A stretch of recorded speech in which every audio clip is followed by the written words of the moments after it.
संतों का धुना कभी भी खाली नहीं जाता।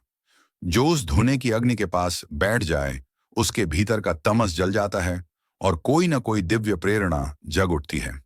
एक बार एक भयानक डकैत, जिसने जीवन भर हिंसा, लूट और हत्या में जीवन बिताया था, भटकते भटकते जंगल में कहीं खो गया।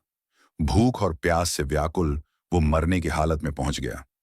वहीं जंगल के बीचों बीच एक संत अपने धुने पर ध्यान में लीन थे।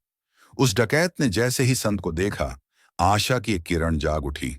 महात्मा ने उस पर कोई भेदभाव नहीं किया। भिक्षा की रोटी थी, उसे दे दी।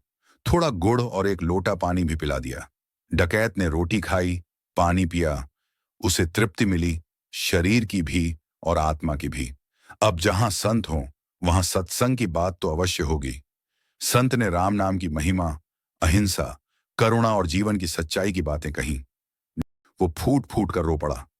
महाराज, मैंने जीवन भर पाप ही पाप किए हैं। अब तो गिनती से भी बाहर हैं। आप मुझे शिष्य बना लो। कोई उपाय बता दो। मुझे मुक्ति चाहिए, सेवा करनी है। संत थोड़ा चौंक गए। बोले, वत्स, तुमने जो जीवन जिया है वह कष्टदायक रहा है।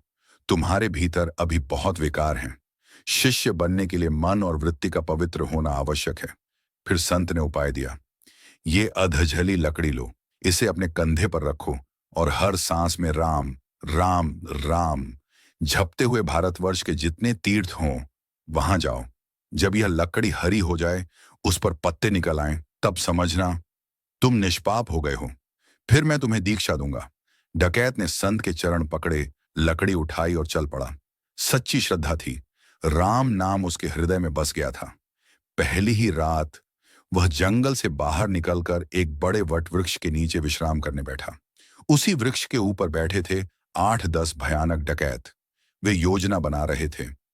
आज इस गांव में डकैती डालेंगे, घर लूटेंगे, लोगों को मारेंगे, गांव में आग लगा देंगे, ताकि कोई जीवित न बचे और कोई खबर भी न फैले। सोचने लगा, हे राम, मैंने भी जीवन भर यही किया है, पर आज तो ये गांव के गांव को मिटा देने निकले हैं।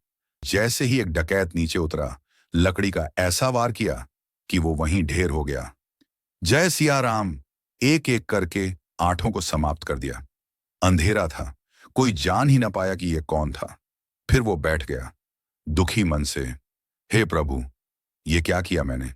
मैं हिंसा से दूर भागा और आज भी वही हुआ। क्या कभी मेरा उद्धार हो पाएगा?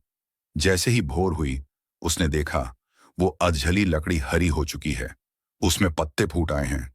वो स्तब्ध रह गया। राम नाम जपता हुआ वह संत के पास पहुंचा। संत मुस्कुराए, बोले, वत्स, तुमने उस गांव के सैकड़ों प्राणियों की रक्षा की है।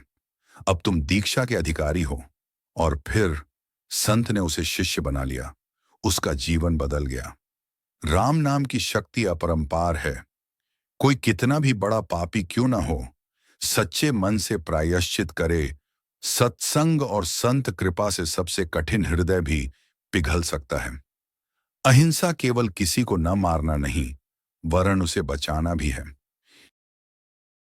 हमारे इस चलचित्र को देखने के लिए आप सभी का हृदय से बहुत बहुत धन्यवाद। कृपया आगे भी हमारे चैनल से जुड़े रहें। श्री राम जय जय राम।